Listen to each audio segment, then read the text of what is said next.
Really interesting. People will never behave consistently in a way that's inconsistent with their programming. I said that too fast. People will never behave consistently in a way that's inconsistent with their programming. In fact, your programming runs on your subconscious mind. So let's pretend for a minute that your mind is a supercomputer. Get it? Let's pretend. Okay, so let's pretend for a minute that your mind is a supercomputer. And you've got your subconscious mind and you've got your conscious mind. In a computer, you have to have an operating system. What is an operating system? An operating system is the main software of a computer that tells that computer what other software programs it can and cannot run. The problem with our supercomputer of our mind is most of us, we did not choose our operating system. The cultural hypnotic societal mechanism chose that for us. And the cultural hypnotic societal mechanism, which includes the schools we went to, the churches we've gone to, our parents, our neighbors, our siblings, our friends, our coworkers, our bosses, our employees, the media, the government, all of it has programmed us with what I call a failure operating system. And if you put a failure program in a computer with a failure operating system, it can run that program. But guess what? If you put success software in a computer that's programmed with a failure operating system, all you're going to get is an error message. By the way, that's why so many people, when they hear some truth about wealth, they have to resist it because their subconscious programming won't allow them to run that program. And so success and failure both operate on are produced from the subconscious mind, or what I like to call the automatic mind.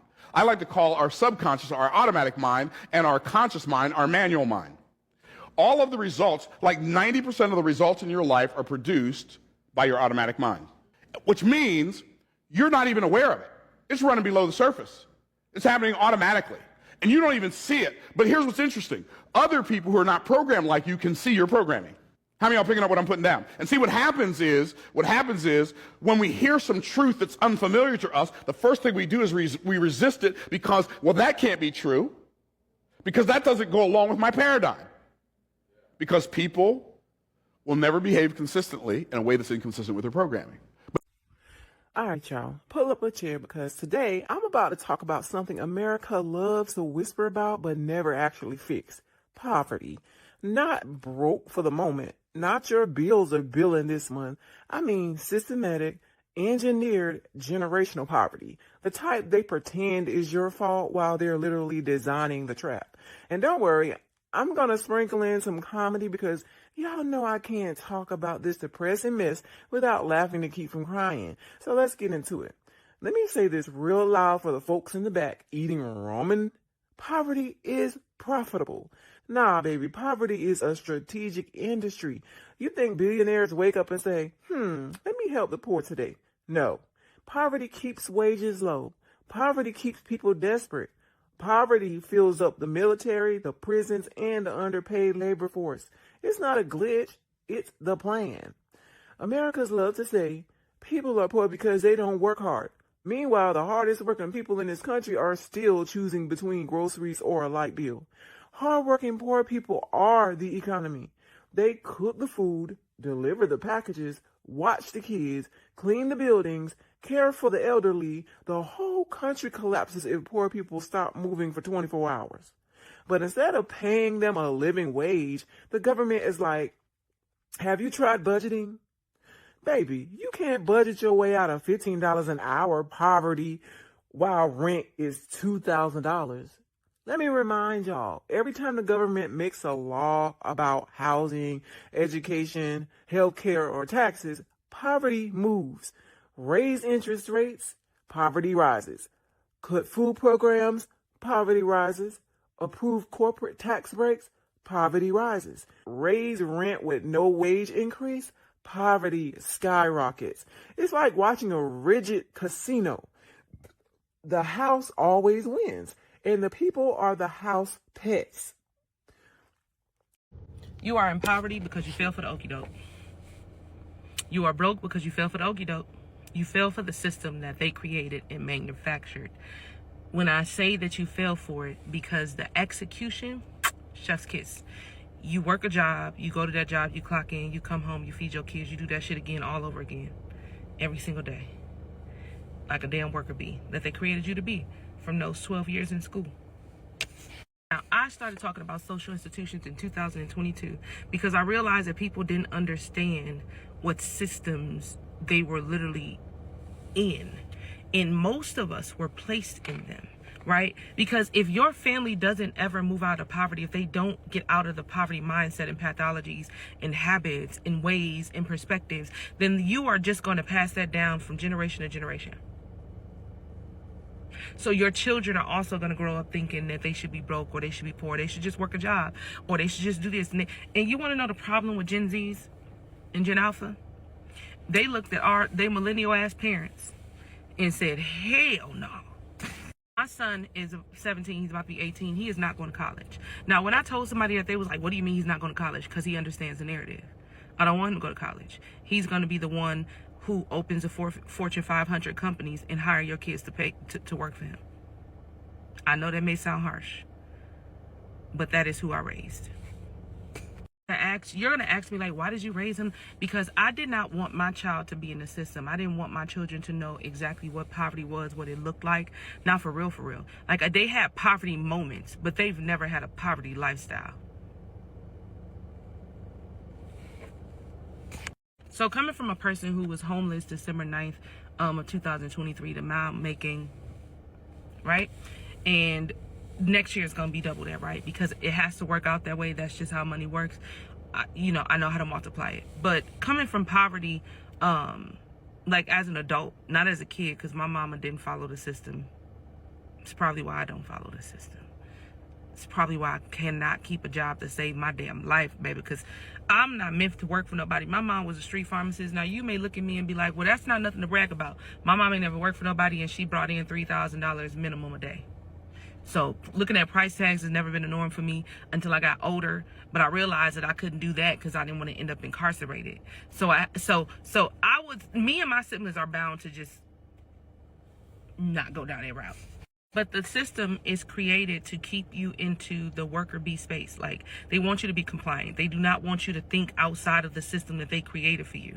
They want you to think within the system. As long as you are thinking within the system, they can get you to settle for any and everything. And that's why most of you guys are settling. That's why most of you guys are scared to leave your job. That's why I've been there. I'm not saying like I ain't been there. I've been there. Okay, I've been there. I 100% been there. I had a job before, nigga. Like, but when I started to accidentally, not even accidentally because it was intentional, like intentionally push myself into a different tax bracket, and I was able to get in rooms with other people who were in that same, I noticed that the language was different, the habits were different, the conversations that they were having were different. Everything was different. Like, struggle was not a thing over here like it was over here. What shifted? The shift was I got out of the system. I got out of the system of poverty. So I stopped thinking like people who were broke. I stopped having the habits of people who were broke. And I started to literally take on the habits of people who I began to surround myself around. And when I mean that shit worked, baby, that it worked like a charm. Now, until people understand that poverty was manufactured and it wasn't something that just happened to fall into your lap, they put you there. They put you there. You were there because they wanted you to be there, and they knew that a person like you was gonna fall for it because you did the school system for 12 years and you became compliant and you understood what the American dream was, and you fell for the American dream. And the first thing you learn when you cross that poverty line into like the rich or the wealthy, you learn that there is no American dream. There is no Jones's family with a white dog named Bobo and a white fucking picket fence. They never existed. You've been trying to keep up with people that didn't even. Like, I went from trying to look rich to actually becoming rich. Do you understand what I'm saying? Not just financially, but mentally, physically, emotionally, right? Like, the more money I made, the more I wanted to be in the gym.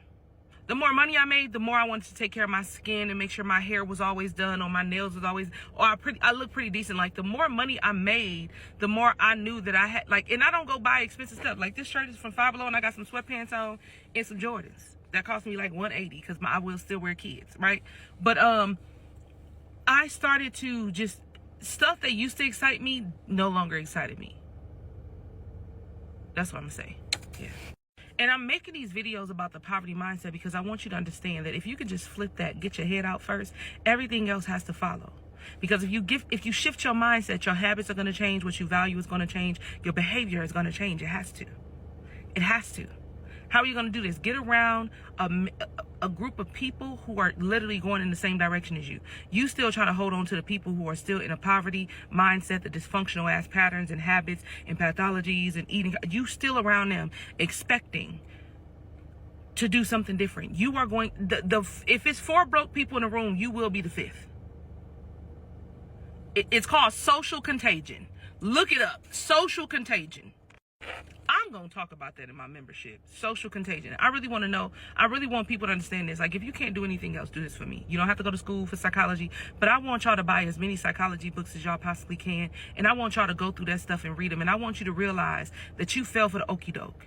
And that the life that you are living, if you are in poverty, if you are settling, if you are in a space that you don't want to live in, if you are at a job that you hate, if you don't have the money that you want in your bank account, it is because it is a system that was created to function the way that it is functioning, and you fell for the okie doke. And the only way you're going to get out is if you do the opposite of what you've been doing. Is it going to be uncomfortable? Yes. Can you do it? Yes. I did it. And I had to walk away from a lot of people that I cared about and loved about. And it wasn't that I thought that I was better, but I knew that I was different from that bullshit.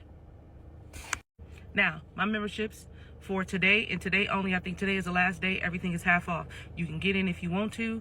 My goal is to make you a 6-figure earner. If you do everything I tell you to do, you won't have a problem. But if you decide to get in there and not really do the work, then first off, just don't even come. Don't sign up for nothing I have. Just don't click the blink in the Lio. Just stay in this system. Just stay in the system. But for the people who are tired of being within this social institution called poverty, they'll show you someone buying crab legs with EBT. The media distracts you from the real culprits. But they won't show CEOs using tax loopholes to avoid paying millions. They'll show you a lazy person living off of benefits, but won't show corporations getting billions in subsidies. They'll show protests in bad neighborhoods, but won't show Wall Street turning entire communities into investment properties. Poor people are not the problem. The system designed to keep them poor is. If you're tired of living paycheck to paycheck, at least learn how to build your own economy instead of begging. Poverty survives because it keeps you too exhausted to rebel. You ever notice how poor people stay busy? Clocking out one job just to go suffer at the next one, working 3 jobs and still can't catch up. That's not a coincidence. If you're tired, broke, stressed, and mentally drained, you don't have the energy to fight the system.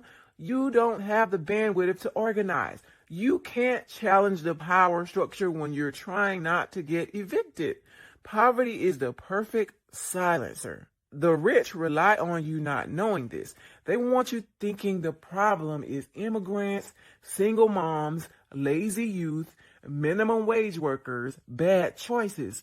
But the real problem is corporate greed, political corruption, billionaire-owned media, predatory banking, rigid housing markets, and a healthcare system that charges $30,000 to breathe.